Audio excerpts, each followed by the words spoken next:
meillä oli hyvin selkeät päähenkilöt tässä teoksessa. Että haluttiin, että siellä on selkeästi luonto, selkeästi yksilö, joka on tämä Kimalainen, ja sitten kolmantena ihminen. Ja että miten nämä kolme vuorovaikuttaa keskenään. Se oli hyvin tärkeänä osana sävellystä. Luonnon konserttisali-hankkeeseen liittyy vahvasti luonnon monimuotoisuus ja sen tutkiminen ja viestiminen yleisölle.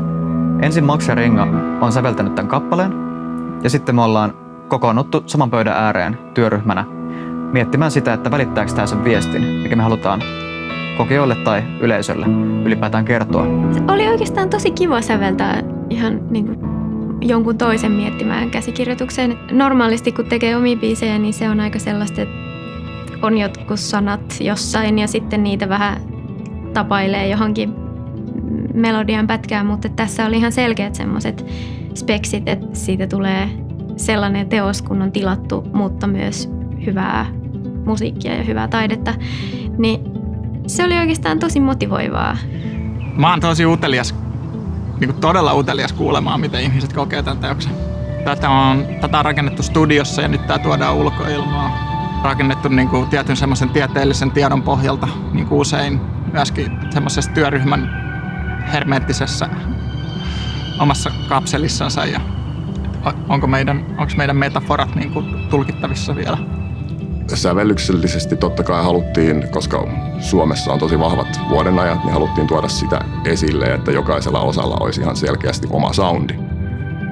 Ja sitten totta kai tämä ekokatastrofi oli niinku se yksi äärilaita siellä, että ei me haluttu tehdä siitä niinku tapavan synkkää, mutta että se pitää olla semmoinen vaikuttava ja pysähdyttävä, että hetkonen, että me ollaan todellakin väärällä tiellä, että meidän pitää tehdä jotain toisin.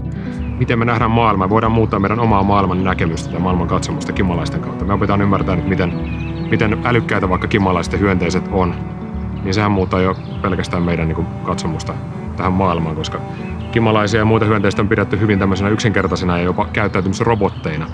Ja sitten kun me opitaan, että ne on hittoviekö, nehän on vaikka kuinka älykkäitä, niin sehän muuttaa kertaheitolla meidän näkemyksen tästä maailmasta. Luonnon konserttisali-projektissa on aika laaja kirjo erilaisia tekijöitä. Luonnollisesti meillä on taiteilijat, tekniikkatyöryhmä ja sitten meillä on tietenkin oltava myös se tiedepuoli mukana. Ja tietenkin sitten Metsähallituksen luontopalvelujen suojelubiologit on tärkeässä roolissa myös kertomaan tarinaa elinympäristöistä ja siitä työstä, mitä Metsähallituksen luontopalveluissa tehdään. Luontopalvelut pitää huolta valtion suojelualueista, eli meillä on Suomessa esimerkiksi 40 kansallispuistoa, niin ne on kaikki Metsähallituksen luontopalvelujen vastuulla. Eli me selvitetään, millaista lajistoa siellä on ja sitten tehdään suojelusuunnitelmia ja hoidetaan niitä kohteita ja tietysti säilytetään niitä mahdollisimman hyvin luonnontilassa. Meillä on ehkä jollain tapaa jopa ähky kaikesta tällaisesta ilmasto- ja luonnon monimuotoisuussuojeludatasta. Mutta mä uskon, että tämä Metsähallituksen ja Artlabin luonnon konserttisali tapahtumakonsepti ja ylipäätään koko hanke avaa uusia ovia sillä ajattelutavalla, että mitä jos kokeiltaisiin taiteen keinoin päästä ihmisten mieliin ja ehkä sydämiin.